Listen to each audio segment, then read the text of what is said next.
Hey beauties, good evening to you, beautiful people. So, watching the news, that's supposed to become my signature saying now. But seriously though, watching the news, I saw something from last evening. I saw it and I said I wouldn't comment, but I saw it come back this evening in slightly a different facet.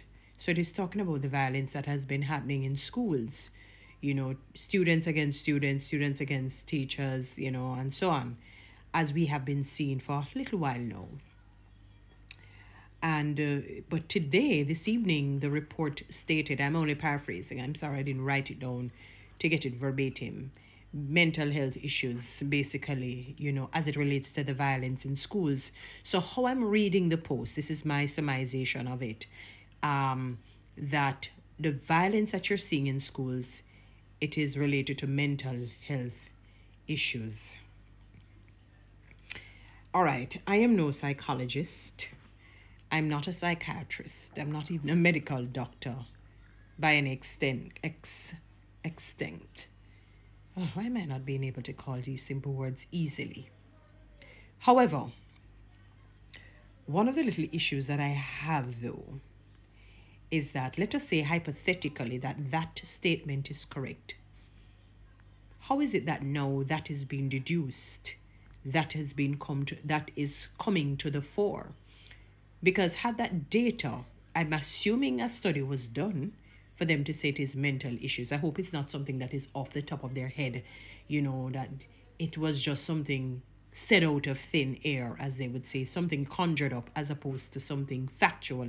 So I'm assuming that a study was done, with the relevant persons or the relevant people, the relevant bodies and so on, who would have done the study and maybe conducted some focus group, questioned the children, watch them over a period, when you have these controlled groups and you monitor them to see what the situation is. And then you're able to come with that data, with that deduction to say it is on the basis of mental health issues. I'm not saying it cannot be, because the reality is, and we have to be accepting of the reality that quite a number of the homes in Jamaica are dysfunctional. And I made a post initially that dysfunctionality on the basis of that most homes are not nuclear homes, I call it, meaning husband and wife with child or children. Generally speaking, that is the order that God created. And that is what is considered a healthy home, a fulsome, wholesome home. Even if you have a home with just one parent, a very good parent, there is still a defect, because the reality is, I've often said it, no matter how wonderful a mother is, the mother cannot be a father. There are some things that are innate that only a father can teach the child. And vis-a-vis there are some things that the mother can only teach the child that the father cannot. I must digress slightly to say that I've often questioned in my mind, as to why God made women be the predominantly single parent headed families, matriarch of the families, or the headed person of the families in a single parent homes. And I've seen cases where people who have not been grown up by mothers, boy, they're even more of a misfit than when not having a father. I don't know. There's a better covering, it seems, that the mother is able to garner than the homes that are headed by single parent fathers. Don't get me wrong, there are people who have come out of homes with single parents and they have successfully been able to fit themselves, succinctly, sweetly, in the society. So they have become social fits. But sometimes when you check it from a psychological perspective, there is a defect. There is something that the mother is able to, there is much more grown for some reason she's able to cover. I don't know if because innately she's a nurturer. Don't get me, all mothers are not good. I'm not talking about the bad ones. But there's something about mothers. The Bible even talks about a mother's love. So, when the Bible says a love covers a multitude of sin, it seems to cover a multitude of ills. So it makes that child a little bit better able to put themselves in the society and not become deviance or mayhem to a society. So I think that is why God allowed women to of the two species, let me put it that way, of the two genders or of the two sexes, women, are predominantly in the single parent homes heading the family. All right, let me get back to the whole thing about the mental challenge.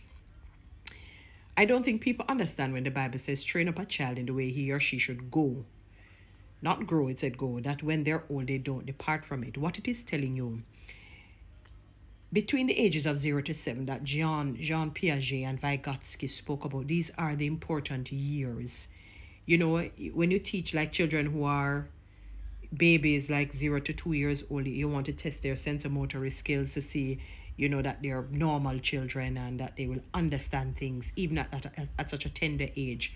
And then it moves from 3 to 5, then 5 to 7, then 7 to 8, 10 to 10, and and then it goes up to 12, because they will tell you that 12 is a completion sort of a thing in terms of now when you're building a home and you build it to completion. So you want to know what this child is going to come out to be. You see the first 7, but you can carry it up to the first 12. It tells a story of where it tells a trajectory of where that child is going.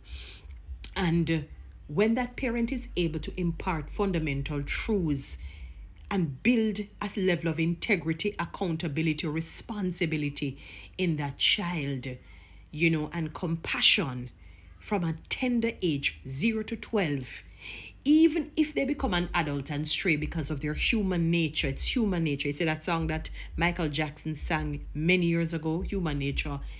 What happens is that they automatically fall, they revert to the old way, what they know, because that is what they were taught in the important years. That is why the prodigal son was able to go back when he went all the way down into the pig's pen, I could say the pit, so to speak, when he realized, what the heck is this?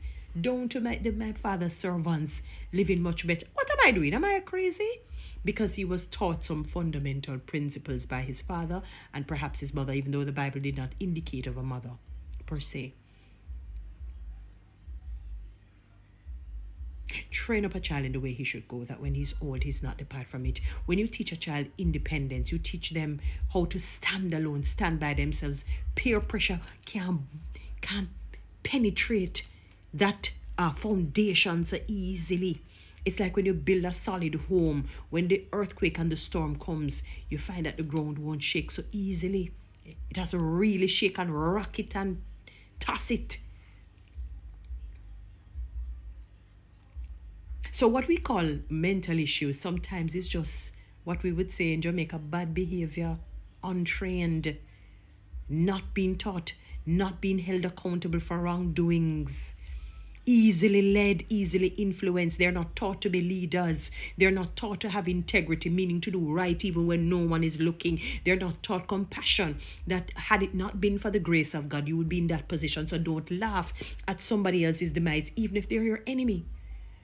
And these fundamental truths, while providing for them, because you don't want them to become beggars and thieves, you want to teach them commitment and loyalty, that when the little boy gets old and becomes a man, he will know how to take care of his wife and his children and his extended family if he's able to, which he, and vice versa. The woman, she knows how to be a good wife to her husband, submit to him as unto Christ, not be subdued by him, because the two are leaders in their own rights. They just play a different role. And he loves her as Christ loves the church and gave himself up for her. So what you call mental issues sometimes is just untrained. They weren't trained properly by the parents. They don't have the father to teach them how to be certain discipline and certain fundamental truths that will resonate with them. Teach them, this is how a man ought to love you, my daughter. Son, this is, I want you to love your woman this way. Don't take disrespect, but love your woman as Christ loves the church. And the mother is a nurturer. She teaches the children compassion, how to respect other people, how to take accountability for things that they would do wrong, how to have integrity. And we guise it under mental illness. We need to go back to the basics. A lot of what you're probably calling mental is just untrained, not being held accountable. Guys, follow me on TikTok. Subscribe to my YouTube channel. Please share this message.